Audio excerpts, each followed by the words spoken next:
Good morning student. आज का topic है यूनिट एंड डायमेंशन। जैसा कि हम पूर्ववर्ती क्लासों में पढ़ चुके हैं कि राशियां दो प्रकार की होती हैं, मूल राशि और व्युत्पन्न। दो राशियां और भी हैं जिन्हें हम जो पूरक मात्रक कहते हैं, जो पूर्ण और घन पूर्ण हैं, इनके मात्रक रेडियन और स्टेरेडियन होते हैं। लेकिन आज का मेन टॉपिक ये है कि मूल राशियों से जो राशियां उत्पन्न होती हैं उन्हें व्युत्पन्न राशियां कहते हैं। अब व्युत्पन्न राशियों के साथ में तो अलग अलग जो कंट्री में अलग अलग जो पद्धतियां अपनाने के कारण, अब जैसे आपको मालूम है मात्रकों की 3 पद्धतियां होती हैं, CGS, CFPS, MKS। कहीं हम लोग एक लंबाई को मीटर में नापते हैं तो किसी किसी कंट्री में उस फुट में नापा जाता है। द्रव्यमान हम लोग किलोग्राम में नाप लेते हैं, कहीं कहीं उस पाउंड में नापा जाता है। तो इस तरह से सब राष्ट्रों के बीच में अर्थात अंतर्राष्ट्रीय स्तर पर एक प्रकार का कोई ऐसा मानक होना चाहिए जो कि उस राशि को स्पष्ट व्यक्त करे। तो जो हमारे पास वो जो मूल राशियां हैं, आपको मालूम है कि मूल राशियां होती हैं 7 होती हैं, जिसमें से पहली राशि है हमारी, या मान करके ये चलो दूरी है। दूरी में लंबाई, ये चौड़ाई, ऊंचाई, ये सभी आती हैं। दूसरा है द्रव्यमान, तीसरा है इस समय, चौथा विद्युत धारा,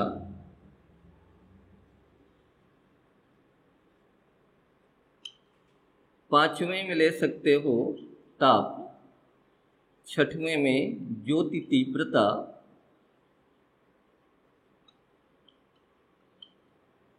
सातवें में ले सकते हैं परमाणु द्रव्यमान मात्रक।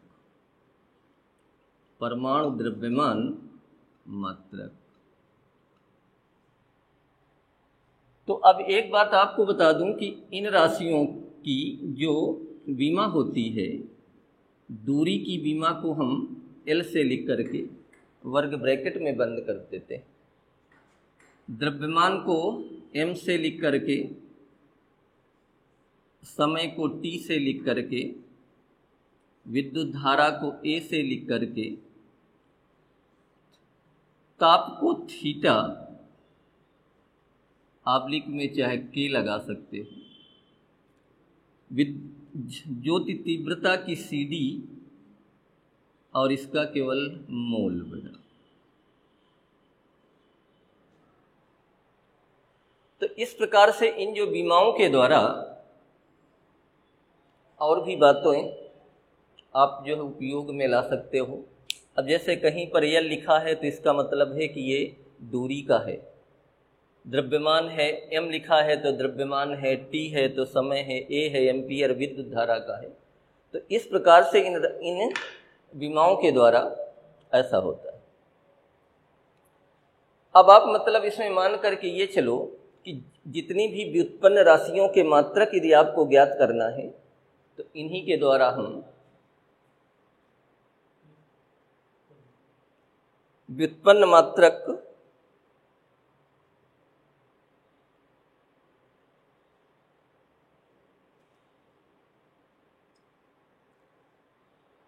तो व्युत्पन्न राशियों के जो मात्रक होंगे वो सभी इन्हीं विमाओं के द्वारा जो उत्पन्न होते हैं।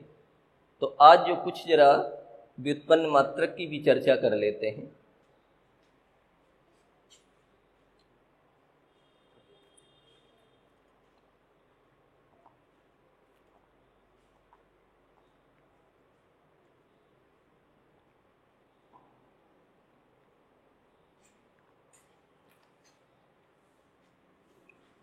अब जैसे हम कुछ व्युत्पन्न राशियां ले लेते हैं और उनके मात्रक एवं विमीय सूत्र। अब जैसे हमारी ये राशियां हैं,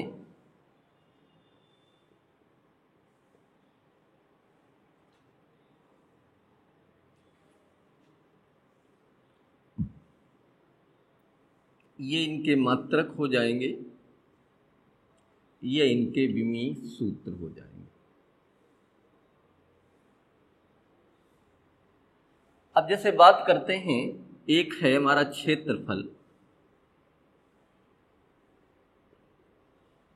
तो आप जानते हो कि क्षेत्रफल बराबर होता है लंबाई गुणे चौड़ाई। तो लंबाई भी दूरी, चौड़ाई भी दूरी। और आपसे मैंने कहा था कि दूरी का जो मात्रक है वो मीटर है, तो इसका मात्रक बन गया बेटा मीटर स्क्वायर।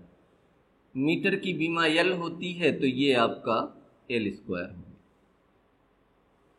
इसी तरह मान लो आयतन निकालना है, तो आयतन के बारे में आप जानते हो कि आयतन बराबर होता है आधार का क्षेत्रफल गुणे ऊंचाई, या लंबाई गुणे चौड़ाई गुणे ऊंचाई।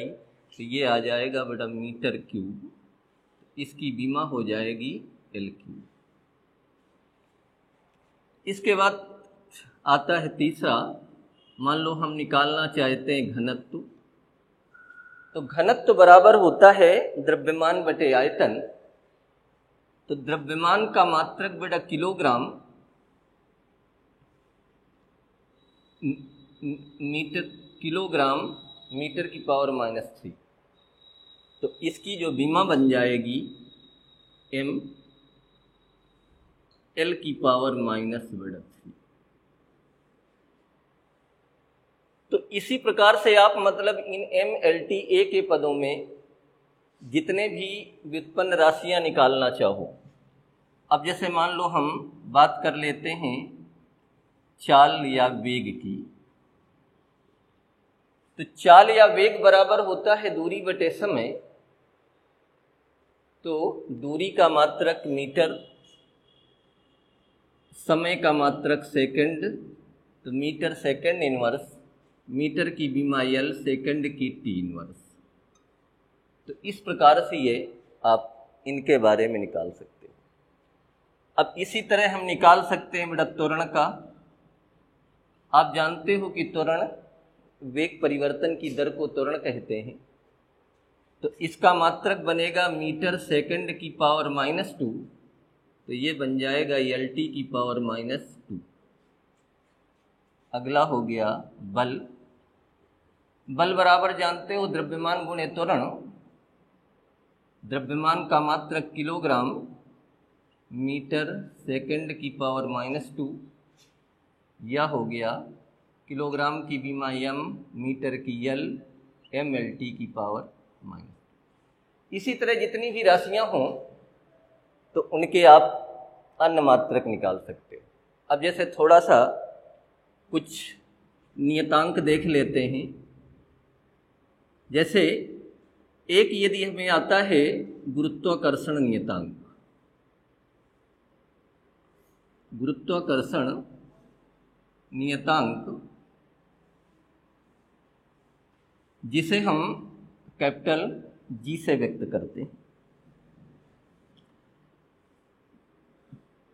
तो न्यूटन के गुरुत्वाकर्षण के नियम अनुसार G बराबर होता है Fr²/m1m2।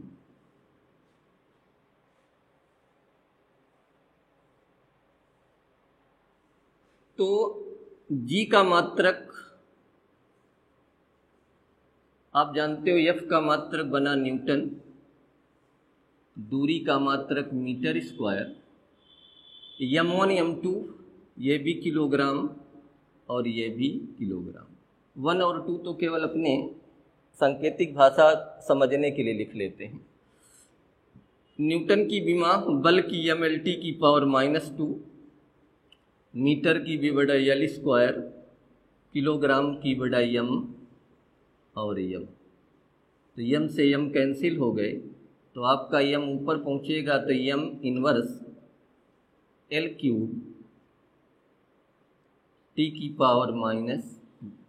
ये इनके सीक्वेंस है लिखने का कि पहले m आएगा, फिर L आएगा, तब T आएगा, तब A आएगा। तो MLT A के ही सीक्वेंस में लिखे जाते हैं। तो इस तरह से अन्य बटा विमाओं व्युत्पन्न राशियों के विमीय सूत्र आप लोग याद करिएगा। जैसे आवेग है, संवेग है, वो जो प्लांक नियतांक है, गैस नियतांक है, तो इस प्रकार करिए। अब आगे बात कर लेते हैं विमा के उपयोग की। तो विमा के निम्न 3 उपयोग होते हैं। विमा के निम्न 3 उपयोग हैं। नंबर 1, सूत्र की सत्यता की जांच। नंबर 2, सूत्र की स्थापना। और नंबर 3, मात्रकों की पद्धतियां बदलना। सबसे जो पहला है वो है सूत्र की सत्यता की जांच। तो विमा के उपयोग में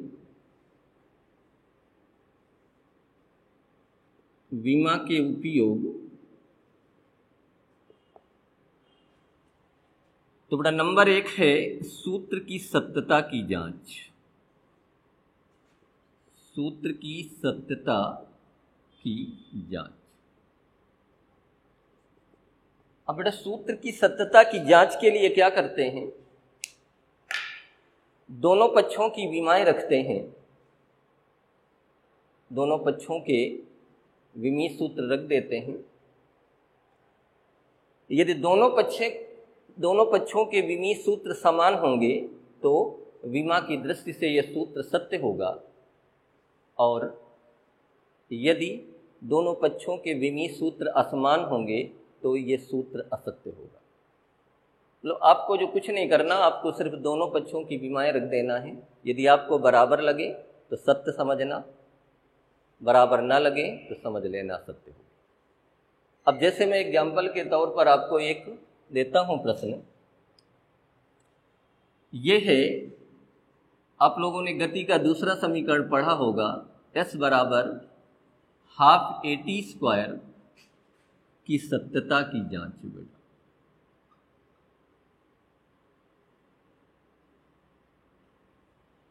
तो एक बात याद रखना कि वैसे तो गति का समीकरण है s बराबर ut प्लस हाफ AT²।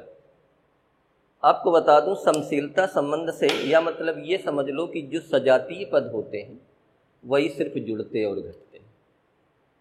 अब जैसे ut प्लस हाफ AT² था, तो या तो ut ले लेते या तो हाफ AT² ले लेते। ठीक, इस बात को याद रखना कि जो सजातीय टर्म होंगे वही आपस में जुड़ते और घटते हैं। तो अब आपको इसमें मालूम है कि यस दूरी है। मैं इनके अलग अलग पहले हर एक के आपको जो विमाएं बता दे रहा हूं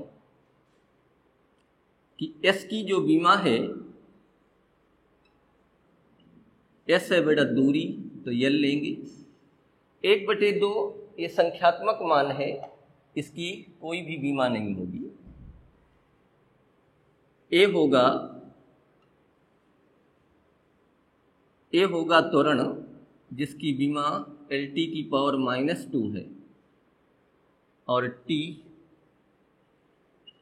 ये समय है, इसकी विमा होगी T।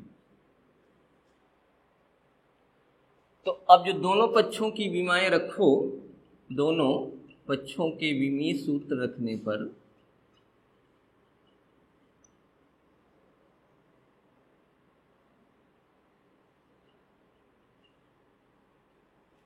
तो S की विमा हो गई L, 1/2 विमाहीन है, LT⁻², T² है, T की T होती है तो T² हो गया।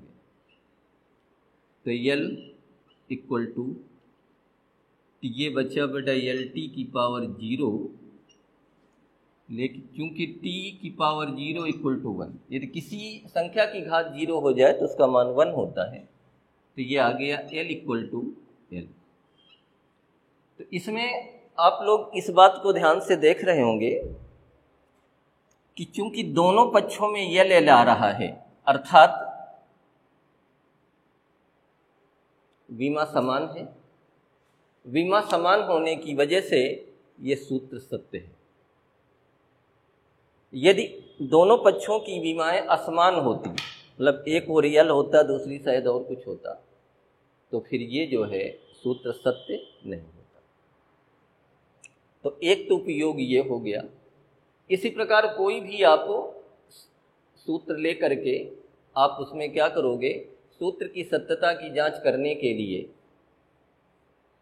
मतलब दोनों पक्षों के विमीय सूत्र रखना, यदि आपस में बराबर हो गए तो ठीक है, तो लिख देना सत्य है, यदि असमान है तो लिख देना असत्य। अब मैं बात कर रहा हूं दूसरे उपयोग की। विमा का दूसरा उपयोग है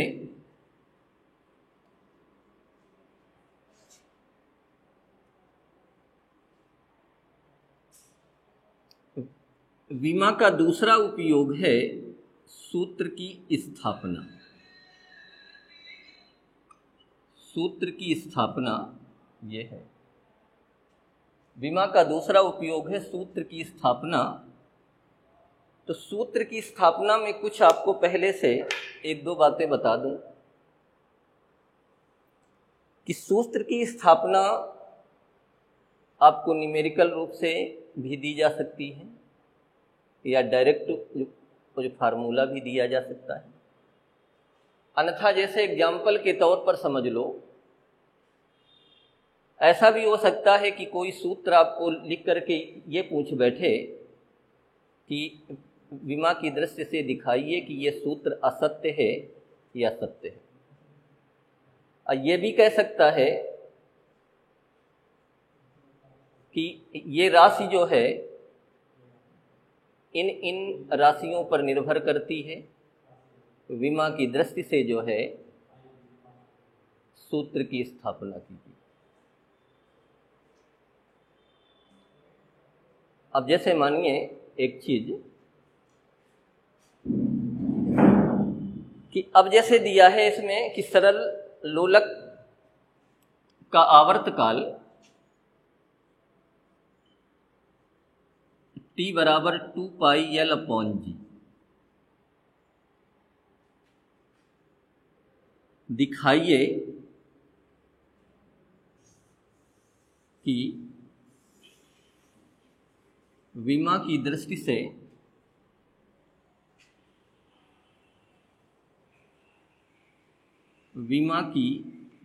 से असत्य है।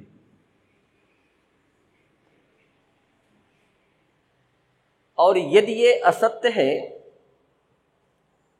तो स्थापना कीजिए। इसे मतलब ये कि सही रूप में बदलिए। तो अब आप इसमें गौर करिएगा। सत्यता की जांच करने के लिए अभी मैंने आपको ये बताया था कि दोनों पक्षों के विमीय सूत्र रख दिए जाते हैं।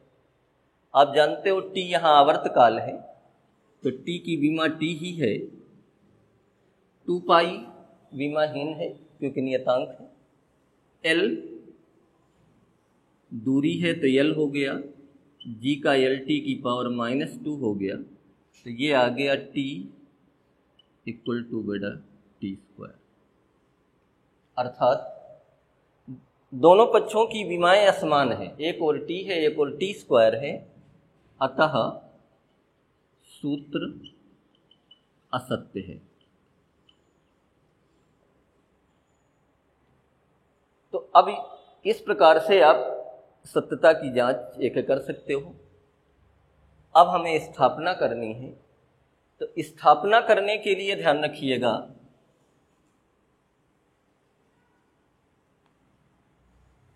कि जो आपके जो पद दिए थे, जैसे आपका था सूत्र T बराबर 2πL/G, तो हम जब इसकी स्थापना करेंगे, हल करेंगे, तो इसमें लिख देंगे T प्रोपोर्शनल LG। चाहे इधर के RHS का चाहे जो भी पद हो, अपान में हो, पावर में हो, कुछ भी हो, आपको एक ही लाइन में लिखना है और इनके स्क्वायर वगैरह नहीं लगाने, सिर्फ इनमें पावर लगाना है बटा x और y। इस समय मैं सिर्फ दो विमाओं की बात आपको बता रहा हूँ। और एक बात और याद रखना कि एक यदि और भी राशि होती तो उसकी बीमा लिख देते, जेड लगा देते। यदि इसके बाद अब और कोई राशि होती तो फिर इनके बीच में संबंध ज्ञात नहीं होता। तो अब क्या करेंगे कि इसको पहले हटाएंगे बेटा, तो t बराबर के l की पावर x g की पावर y, इसमें लिख देंगे k विमाहीन नियतांक है, k विमाहीन नियतांक है। t आपको मालूम है, तो एक बार t दोनों पक्षों के क्या रख दिए जाए, दोनों पक्षों के विमीय सूत्र रखने पर, विमीय सूत्र रखने पर t की विमा t लिख दो, k का कोई मतलब ही नहीं है, l की विमा l लिख दो, और इसकी बीमा हो गई LT की पावर -2, ये हो गया y।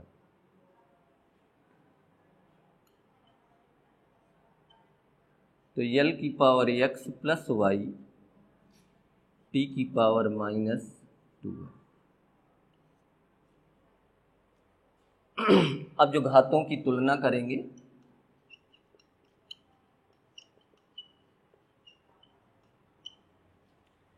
तो इधर आप देख रहे होगे कि t का पद है, तो t की पावर है -2y और इधर t की पावर है 1, तो इसको लिख देंगे -2y = 1, तो y = -1/। अब l की घात की तुलना कर लो, तो ये हो जाएगा x + y = 0, क्योंकि इधर l का पद नहीं है, इसलिए उसकी घात 0 ले जाएगी। y की वैल्यू एक पुटअप कर दो, बराबर 0, x बराबर बेटा हाफ। तो इस प्रकार से x और y दोनों की विमाएं मिल गई, तो इन्हें आप समीकरण 1 में रख सकते हो। तो समीकरण 1 से ये हो गया t = k l की पावर 1/2 g की पावर -1/2। तो इसको l की पावर 1/2 g की पावर 1/2, यदि ये पावर 1/2 है तो इसे रूट के अंदर लिख सकते हो, तो t = k √l/g।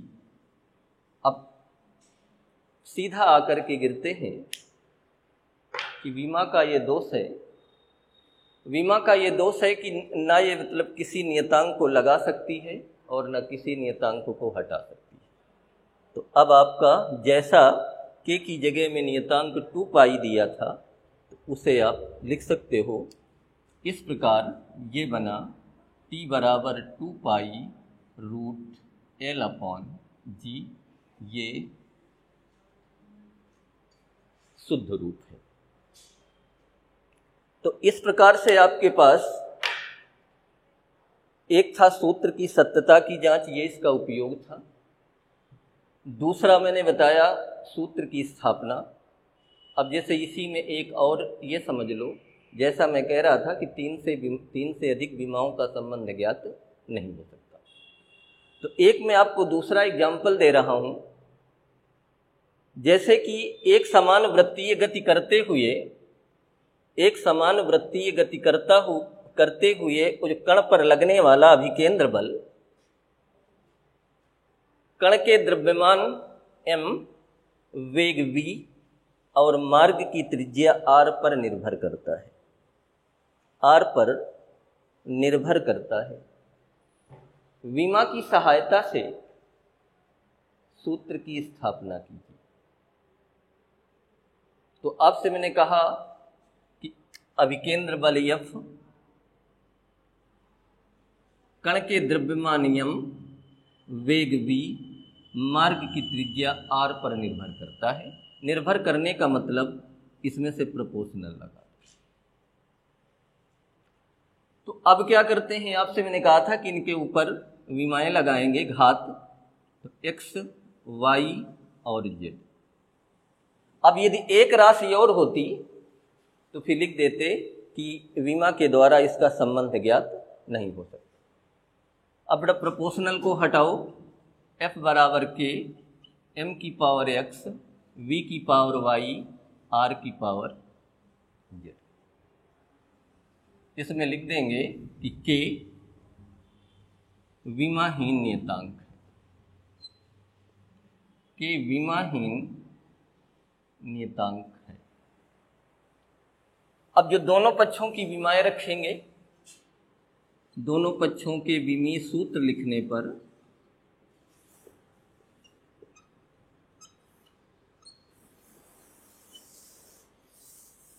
दोनों पक्षों के विमीय सूत्र रखने पर f की विमीय सूत्र आप जानते हो, mlt की पावर -2, के विमाहीन है नहीं लिखेंगे, m की विमा m हो गई, v है वेग lt इनवर्स की पावर y, r हो गया l जो कि z। तो इधर हो गया m l t की पावर -2, इधर हो गया m की पावर x l की पावर y प्लस z, क्योंकि l की पावर y है, l की पावर z है, और t की पावर -1। इधर m l t की पावर -2, इधर m की पावर x l की power y plus z t की पावर -y। अब आगे इनकी घातों की तुलना कर लेंगे। घातों की तुलना करने पर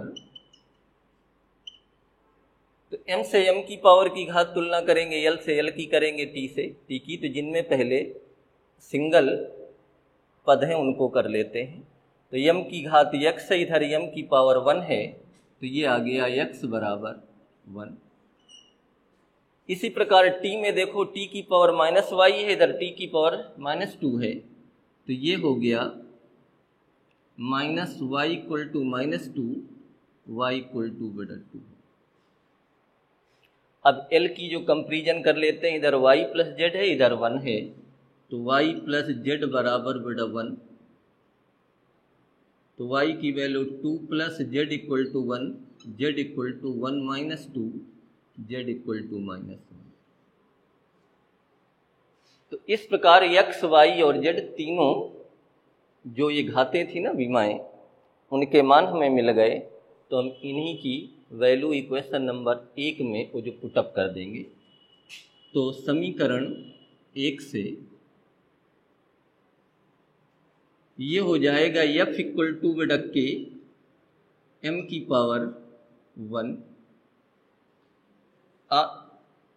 v² r की पावर -1 z की वैल्यू। घात माइनस होने के कारण इसको अपॉन में ले जाओ, तो mv² r।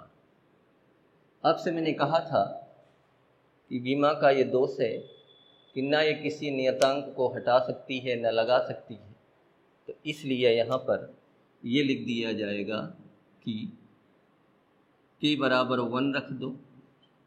यदि आपको फार्मूला पता है, अन्यथा भी प्रोपोर्शनल ही लगा सकते हैं, तो ये बन जाएगा f बराबर mv² r। ये भी लिख सकते हो अथवा ये लिख सकते हो f प्रोपोर्शनल mv² r। ठीक, तो इस प्रकार से ये एक और आपको सूत्र की स्थापना हो। अब हम बात करते हैं विमा के तीसरे उपयोग की। विमा का तीसरा उपयोग ये था मात्रकों की पद्धतियां बदलना। जैसा कि हम लोगों को मालूम है कि मात्रकों की निम्न 3 पद्धतियां होती हैं। Number 1 CGS, number 2 FPS, number 3 MKS। तो आपको मालूम है कि CGS जो प्रणाली में क्या था कि लंबाई को सेंटीमीटर में, द्रव्यमान को ग्राम में और समय को सेकंड में नापा जाता है। इसी तरह FPS है, जिसे कि ब्रिटिश एक पद्धति बोलते हैं, जबकि CGS को गॉसियन एक पद्धति बोलते हैं। तो FPS में क्या था कि लंबाई को फुट में, द्रव्यमान को पाउंड में और समय को सेकंड में नापते हैं। इसे ब्रिटिश पद्धति बोलते हैं।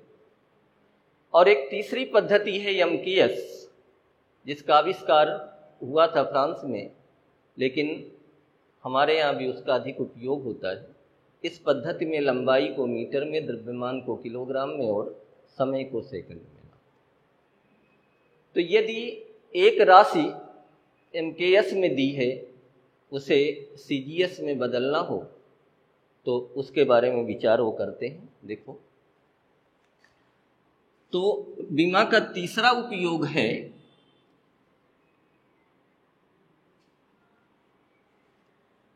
विमा का तीसरा उपयोग जो आता है वो है मात्रकों की पद्धतियां बदलना।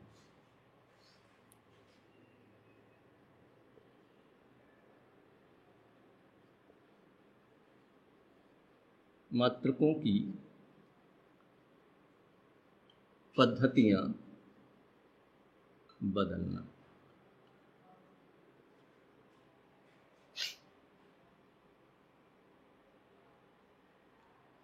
तो इसके लिए हमेशा याद रखना, ये एक सूत्र आपको बताए दे रहा हूं, इसमें लिख लो N1 U1 बराबर N2 U। जहां पर N1 दिया गया संख्यात्मक मान, दिया गया संख्यात्मक मान, N2 जो ज्ञात करना है,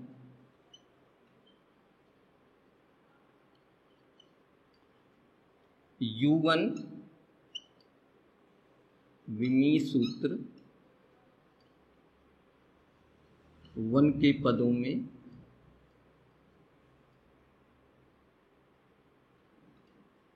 U2 विमीय सूत्र 2 के पदों में। तो आपको N2 फाइंड आउट करना है। N1 गिवन होगा, U1 और U2 ये डायमेंशन एक फार्मूले होंगे जो कि 1 और 2 के स्टेप में लिखना है। अब जैसे एक मैं प्रश्न आपको दे रहा हूं कि 1 न्यूटन को डाइन में परिवर्तित कीजिए। न्यूटन MKS वैसे तो व्यवहारिक मात्रक, तो न्यूटन को डाइन में बदलना है। डाइन जो है बल का, वो जो CGS में मात्रक होता है। तो अब जैसे यहां पर बात करते हैं कि 1 न्यूटन को, या 1 न्यूटन में कितने डाइन होते हैं। प्रश्न है कि 1 न्यूटन में कितने डाइन होते हैं।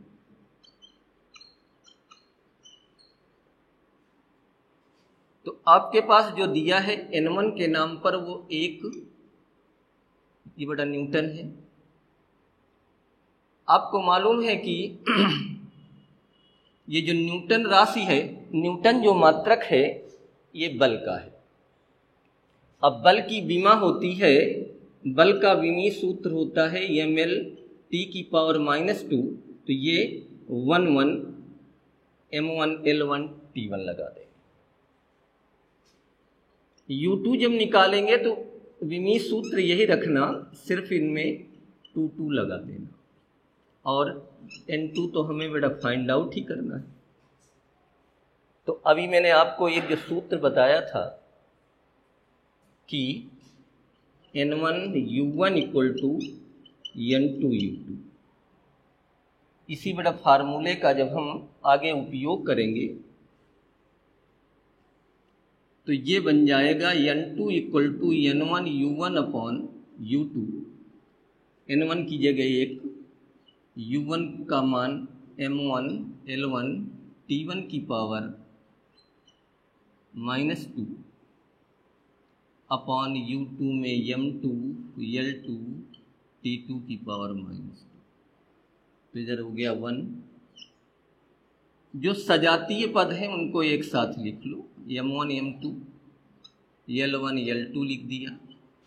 इधर हो गया बेटा t1 अपॉन t2 घात बेटा -2 कर दिया। अब इतना तो गौर आपको रखना ही पड़ेगा कि न्यूटन ये m केस में था, जबकि डाइन CGS में था। तो MKS में जो द्रव्यमान होगा वो बेटा किलोग्राम में होगा, तो m1 की जगह किलोग्राम, और CGS में किलोग्राम बेटा ग्राम बन जाता है, L1 मीटर में और L2 सेंटीमीटर। लेकिन T1 और T2 किसी भी पद्धति में सेकंड ही रहता है, तो सेकंड अपॉन सेकंड की पावर -। अब इसमें से जो बड़ी राशि हो उसको आपको छोटी राशि में बदलना।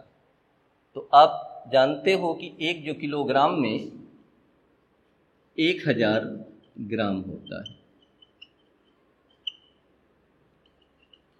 इसमें भी जानते हो कि एक मीटर में 100 सेंटीमीटर होते हैं, और सेकंड से सेकंड कैंसिल हो गया तो 1 की पावर -2, 1 की घात कोई भी हो, कोई बड़ा फर्क नहीं पड़ता। ग्राम से ग्राम कैंसिल, सेंटीमीटर कैंसिल, तो ये बचा बेटा 1000 गुणे 100, तो ये हो गया कुल मिला के 10 की घात 5। इसी को लिख सकते हैं बेटा डाइन, ये 1 न्यूटन बराबर है। तो इस तरह से हम जो मात्रकों की पद्धतियां बदल सकते हैं। यदि वो MKS में है तो CGS में हो जाएगा, CGS में दिया हो तो MKS में बदल सकते हैं। तो इस प्रकार से ये जो है आप में यूनिट एंड डायमेंशन, तो इन जो है लेसनों को अच्छी तरह से याद करिए। ठीक, थैंक यू।